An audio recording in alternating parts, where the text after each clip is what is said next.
Ahora vamos a repasar la enfermedad renal crónica. Les dejo literatura para que profundicen. Empezamos con la definición, diagnóstico y cómo se clasifica.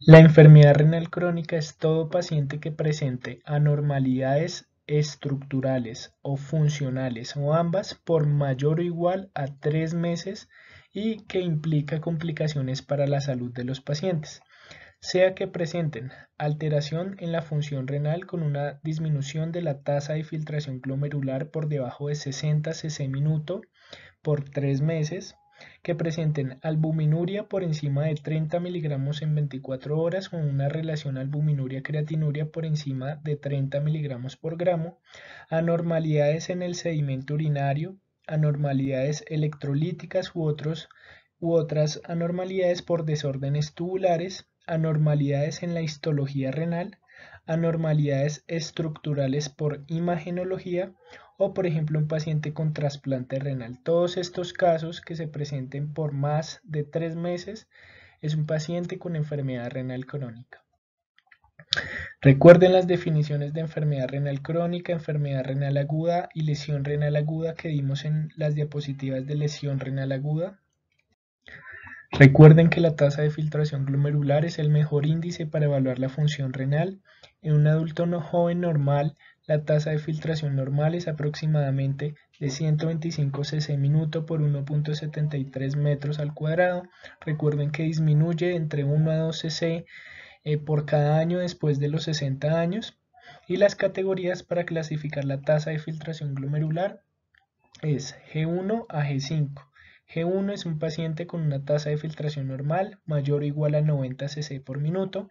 G2 entre 60 a 89 cc minuto, que es un paciente con una tasa de filtración levemente disminuida, pero solo es enfermedad renal crónica si esta persiste por más de 3 meses, cuando la tasa disminuye por debajo de 60, es decir, G3A entre 45 a 59, paciente con una disminución leve a moderadamente disminuida, G3B entre 30 a 44, moderada a severamente disminuida, G4 cuando la tasa está entre 15 a 29 cc minuto, paciente con una tasa de filtración severamente disminuida, y será G5 cuando esté por debajo de 15, es decir, un paciente en falla renal. Recuerden que la unión de la arginina y la glicina, estos dos aminoácidos, debido a la ornitina, genera guanidinoacetato, que a su vez es producto o sustrato para la formación de creatina. La creatina es el sustrato energético para la energía celular rápida en los músculos y en varias células del cuerpo, y la degradación de la creatina como sustrato energético forma creatinina, la cual va a degradarse y a expulsarse a nivel urinario, y por lo tanto al ser excretada a nivel urinario indica la tasa de filtración glomerular y el estado de filtración glomerular. Como les dije, vean estas dos tablas que muestran la disminución fisiológica de la tasa de filtración glomerular, que inicia aproximadamente a los 40, 45, 50 años, tanto en hombres como mujeres, y cómo va deteriorándose a medida que pasan los años. Sin embargo, el punto de corte es 60, vean que es el estadio donde ya no es patológico, ya no es fisiológico, sino que se convierte en patológico esa disminución de la tasa de filtración glomerular. Les dejo esta calculadora, esta aplicación para que calculen con las diferentes fórmulas, la Crocov-Gold, la MDR, la CKD-EPI, para calcular la tasa de filtración glomerular. Solo necesitan la edad del paciente, la creatinina sérica, el género y la raza. Sin embargo, también tienen acá la ecuación, por si algún día la necesitan hacer, de cómo se estima la función renal, la tasa de filtración glomerular, según la ecuación CKD-EPI. También la albuminuria por más de 3 meses es indicativa de enfermedad renal crónica. Recuerden que cuando hay albuminuria indica permeabilidad glomerular aumentada.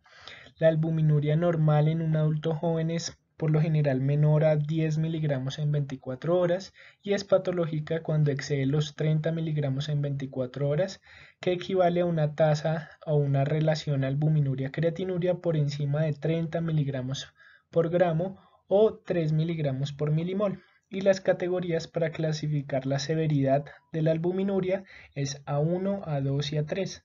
Albuminuria A1 será menor a 30 en 24 horas, que es lo normal. A2 entre 30 a 300, que antes era llamada microalbuminuria, ahora solamente se llama moderadamente incrementado.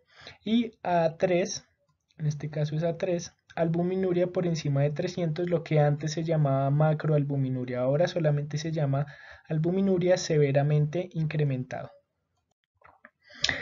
El sedimento urinario, cuando observen pacientes con hematurias microscópicas con morfología normal, sospechar de glomerulopatías que si persisten por más de 3 meses se convierten en enfermedad renal crónica.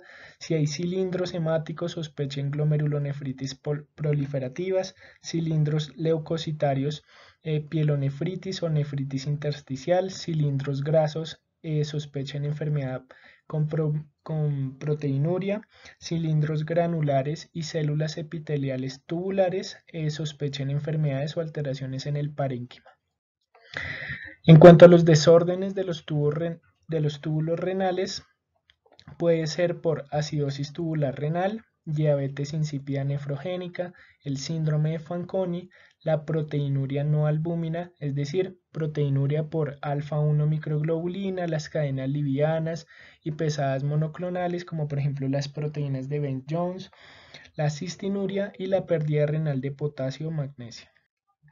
En cuanto a las anormalidades detectadas en histología o inferidas por histología, están las enfermedades glomerulares. En cuanto a la diabetes, las autoinmunes, las infecciones sistémicas, los fármacos y las neoplasias que alteren los glomérulos, afectaciones vasculares como la aterosclerosis, la hipertensión con la arteriolesclerosis, la isquemia, la vasculitis, la microangiopatía trombótica, las alteraciones túbulo-intersticiales como la infección del tracto urinario, la litiasis, la obstrucción, fármacos y tóxicos, congénitas como el síndrome de Alport y el síndrome de Fabry, y los quistes. Todas estas a su vez pueden generar anormalidades en la histología que, si persisten por más de 3 meses, es enfermedad renal crónica.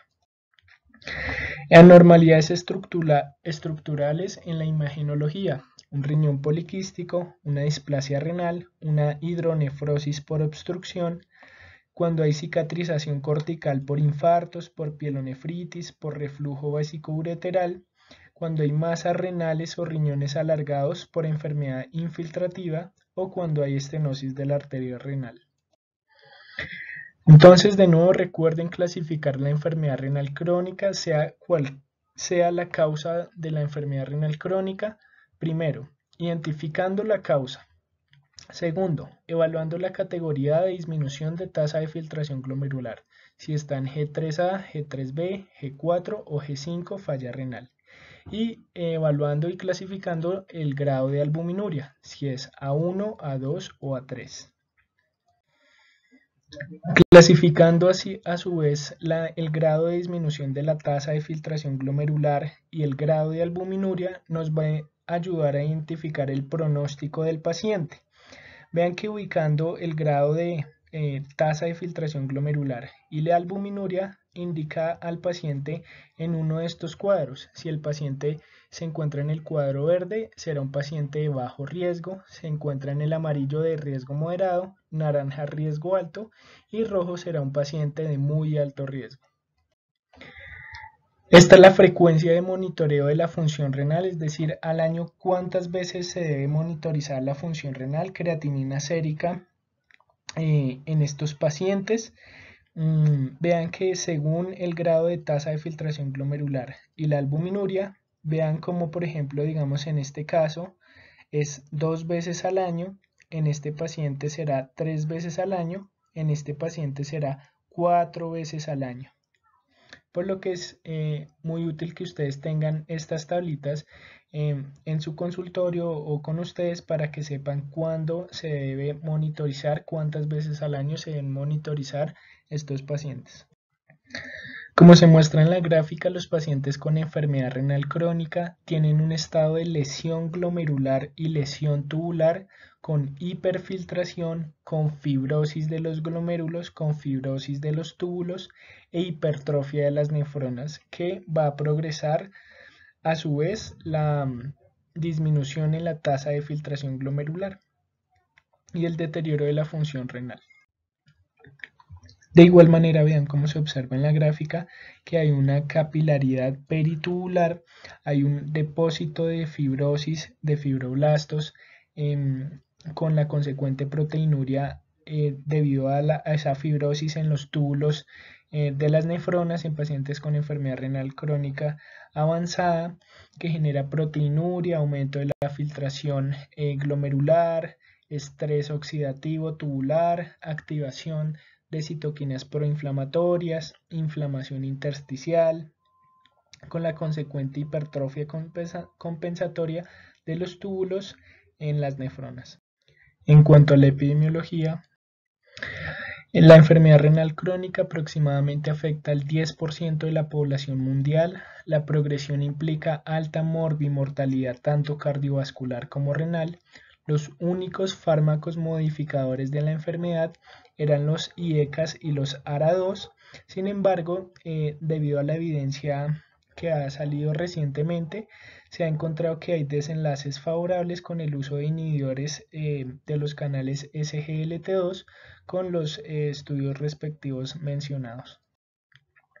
Esta es la mortalidad reportada a nivel mundial con enfermedad renal crónica. Vean que Colombia reporta una mortalidad aproximadamente del 2 al 2.5%. Y la prevalencia mundial de pacientes en terapia de reemplazo renal, vean que Colombia se encuentra dentro del grupo de pacientes o población que se encuentran entre 501 a 1000 pacientes por cada millón de habitantes que tienen que presentan terapia o necesitan terapia de reemplazo renal. ¿Cuáles son las complicaciones?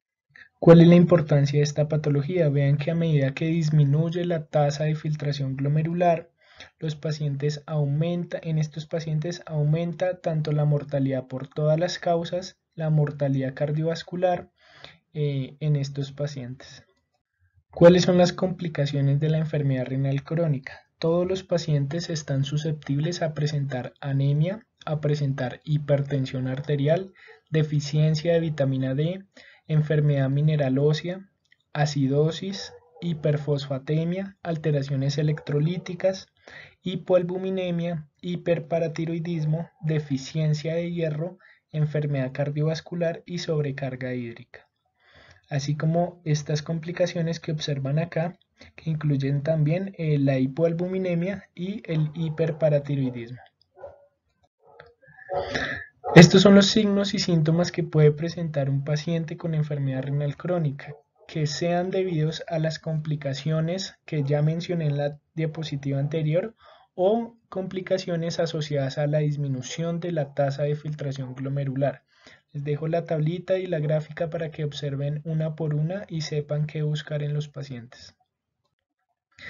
En cuanto a la anemia, la enfermedad renal crónica se diagnostica con los puntos de corte de la Organización Mundial de la Salud: hombres por debajo de 13 gramos por decilitro y mujeres por debajo de 12 gramos por decilitro, gestantes por debajo de 11 gramos por decilitro, y en los pacientes pediátricos de 12 a 15 años por debajo de 12, de 5 a 12 de 11 a 5 y de 6 meses a 5 años por debajo de 11. La deficiencia de hierro es explicada por la disminución en la síntesis y liberación de eritropoyetina, que disminuye la liberación de eritrocitos en la médula ósea, disminuyendo las concentraciones plasmáticas de hierro, y alterado también el mecanismo de la hepsina para absorber hierro a nivel intestinal y transportar hierro mediante la transferrina a nivel periférico. Les dejo acá esta tabla que muestra la formulación de hierro endovenoso si algún día se las tienen que usar. En cuanto a la fisiopatología de la enfermedad mineral ósea en los pacientes con enfermedad renal crónica, está explicada debido a que en estos pacientes hay una inadecuada hidroxilación de la vitamina D y por lo tanto va a haber una disminución en la síntesis de calcitriol con la consecuente disminución en la absorción del calcio por inactividad de la vitamina D. También hay una disminución en la excreción de fosfato con la consecuente hiperfosfatemia. Esa hiperfosfatemia va a generar hipocalcemia también y también va a haber un aumento en la hormona paratiroidea con el consecuente hiperparatiroidismo. En respuesta, ese hiperparatiroidismo a la hipocalcemia y a la hiperfosfatemia por la disminución en la excreción de fosfato y la disminución en la hidroxilación de la vitamina D. El hiperparatiroidismo genera hiperplasia paratiroidea, aumenta la actividad osteoblástica, que a su vez aumenta la actividad osteoclástica con la resorción ósea para compensar ese estado de hipocalcemia. Les dejo acá esta tabla para el manejo de la osteoporosis en la enfermedad renal crónica. Les dejo acá las dosis de los diferentes fármacos utilizados para el manejo de la osteoporosis en esta patología, con la dosis y en cuáles cortes de tasa de filtración glomerular utilizar. Les dejo acá también el manejo de la osteoporosis según este algoritmo de los scores de Z para que sepan cómo abordar a estos pacientes. Y cuando existe deficiencia de vitamina D en los pacientes con enfermedad renal crónica, también les dejo esta tabla con las indicaciones de todas las dosis de los bisfosfonatos en los pacientes con enfermedad renal crónica. Les dejo acá los potenciales beneficios para el manejo de la acidosis metabólica en los pacientes con enfermedad renal crónica y los potenciales riesgos de manejarla por si algún día tienen que manejar una acidosis metabólica en un paciente con enfermedad renal crónica. Sopesen estos potenciales beneficios con estos potenciales riesgos y les dejo este algoritmo para manejarla, saber cuándo iniciar el bicarbonato de sodio, a qué dosis iniciarla y con qué cortes de bicarbonato sérico se debe iniciar.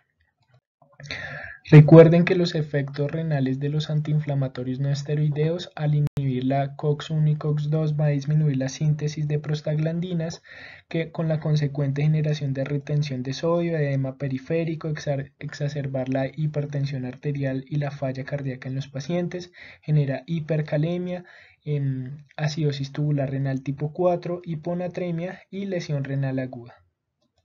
Les dejo estas tablas que explican los efectos adversos de los AINES más a profundidad y los factores de riesgo para generar nefrotoxicidad por AINES. Recuerden que todo paciente con enfermedad renal crónica tiene un riesgo aumentado de infecciones que aumenta cuando el paciente tiene edad avanzada, cuando hay más comorbilidades como por ejemplo la diabetes, si el paciente tiene hipoalbuminemia, terapia inmunosupresora, síndrome nefrótico, uremia, anemia y malnutrición y hay alta prevalencia de enfermedades funcionales o discapacitantes. ¿Cuál es el manejo de estos pacientes? El manejo general de la enfermedad renal crónica está primero por manejar la etiología que está generando la enfermedad renal crónica. Segundo, asegurar adecuados estilos de vida saludables, como vimos en las diapositivas de prevención del riesgo cardiovascular. Evaluar el riesgo cardiovascular, cuál es el riesgo que tienen estos pacientes a 10 años. Manejar las comorbilidades que tengan los pacientes.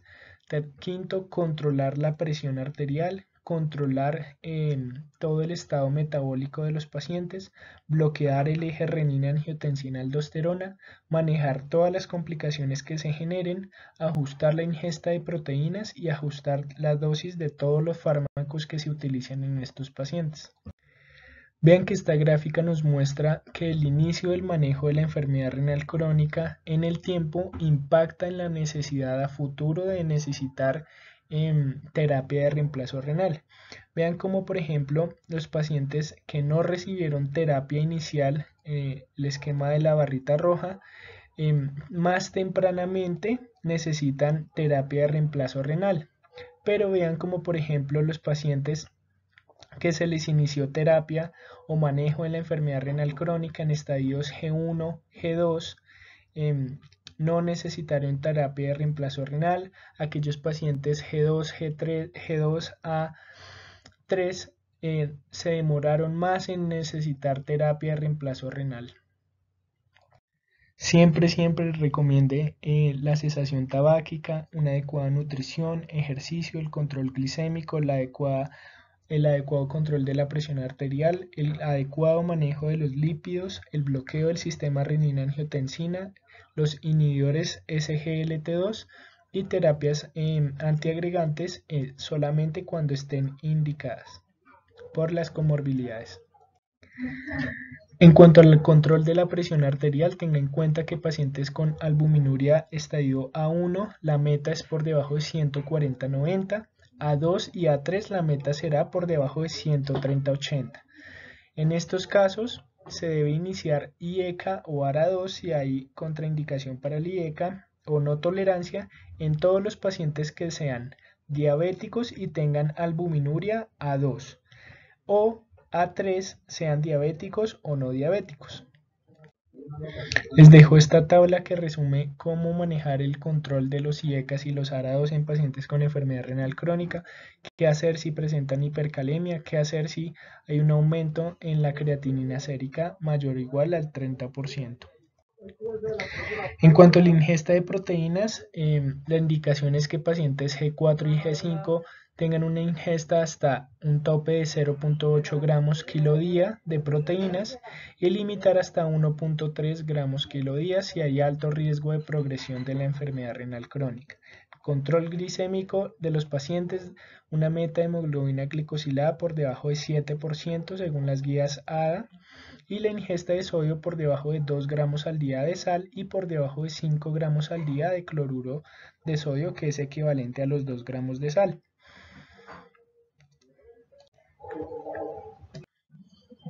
Recuerden que la evidencia actual es que los inhibidores SGLT2 impactan en los desenlaces de estos pacientes, disminuyen la reabsorción de sodio y glucosa a nivel del túbulo contorneado proximal, disminuyen la demanda metabólica, aumentan la excreción de sodio a nivel tubular distal, aumentan la vasoconstricción arteriolar aferente con la consecuente disminución en la hiperfiltración, que es deleteria.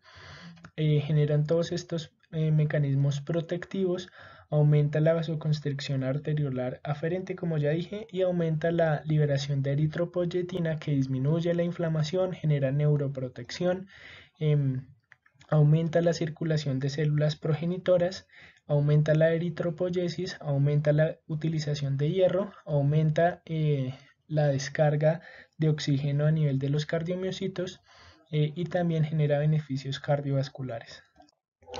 Este es el estudio DAPA-CKD que comparó dapagliflozina, el inhibidor SGLT2 contra placebo en pacientes con enfermedad renal crónica, y vean cómo disminuyó los desenlaces adversos cardiovasculares y renales en estos pacientes. Disminuyó mayor o igual al 50% la filtración glomerular, disminuyó la enfermedad renal terminal, disminuyó la muerte cardiovascular, disminuyó las hospitalizaciones por falla cardíaca, por muerte cardiovascular, por muerte por todas las causas, disminuyó la necesidad de diálisis, trasplante renal o muerte por causas renales. En cuanto a la diabetes mellitus y la enfermedad renal crónica, recuerde que la primera línea es la metformina. Reduzca la dosis cuando la tasa de filtración glomerular esté por debajo de 45, suspéndala cuando esté por debajo de 30 o el paciente se encuentre en diálisis. Y los inhibidores SGLT2 se deben discontinuar cuando el paciente esté en diálisis o cuando la tasa esté por debajo de 30. Les dejo este algoritmo de cómo ajustar la metformina en estos pacientes con enfermedad renal crónica según la tasa de filtración glomerular. En pacientes que no toleren o tengan mal control metabólico a pesar de metformina más inhibidores SGLT2, Les dejo acá las dosis de los diferentes agonistas del receptor GLP-1. Les dejo esta revisión de New England Journal of Medicine para el manejo nutricional de los pacientes con enfermedad renal crónica para quien quiera profundizar el manejo. Vean que el efecto de la disminución en la ingesta de las proteínas y la disminución en la ingesta de la sal, por un lado genera una vasoconstricción de la arteriola aferente con la consecuente disminución en la presión intraglomerular, la disminución en la filtración glomerular, disminuyendo esa hiperfiltración patológica, disminuyendo a su vez la señalización de las células mesangiales, disminuyendo la fibrosis intersticial y disminuyendo así la progresión de la enfermedad renal crónica. Y por otro lado generan vasodilatación de la arteriola eferente, contribuyendo a todos estos procesos. ¿Cuándo remitir al servicio de nefrología? Todo paciente con lesión renal aguda y enfermedad renal crónica, aquel paciente con una tasa de filtración G4 y G5, si tiene albuminuria en estadio A3, si hay progresión de la tasa de filtración glomerular o la enfermedad renal crónica, cuando hay enfermedad renal crónica e hipertensión refractaria con 4 antihipertensivos, cuando hay anormalidades en el potasio persistentes, cuando hay nefrolitiasis extensa o recurrente, cuando hay cilindros hemáticos o cuando hay hematuria con eritrocitos mayor a 20 por campo no explicados por otra causa. ¿Cuándo iniciar la diálisis, la terapia de reemplazo renal? Cuando hay signos y síntomas de falla renal, serositis, derrame pleural, pericárdico, pericarditis, alteraciones ácido-base, alteraciones electrolíticas refractarias al manejo médico, cuando hay prurito, en todas las urgencias dialíticas, cuando hay inhabilidad para el control hídrico o la presión arterial, cuando hay deterioro nutricional progresivo o cuando hay deterioro cognitivo. Recuerden que se puede utilizar hemodiálisis o diálisis peritoneal. Hay indicaciones específicas. Les dejo esta gráfica con esta tabla que explica muy bien cada uno de estos dos mecanismos. Les dejo esta gráfica que muestra las contribuciones y las consecuencias de las anormalidades de la presión arterial y la volemia en los pacientes en diálisis. Les dejo esta tabla que define y les ayuda a comprender bien las definiciones de hipotensión intradialítica e hipertensión intradialítica si algún día llegan a rotar en un servicio de nefrología. Y cuándo considerar trasplante renal. Todo paciente con una tasa de filtración glomerular por debajo de 20 cc por minuto y enfermedad renal progresiva e irreversible en los últimos 6 a 12 meses. Espero les sea de utilidad.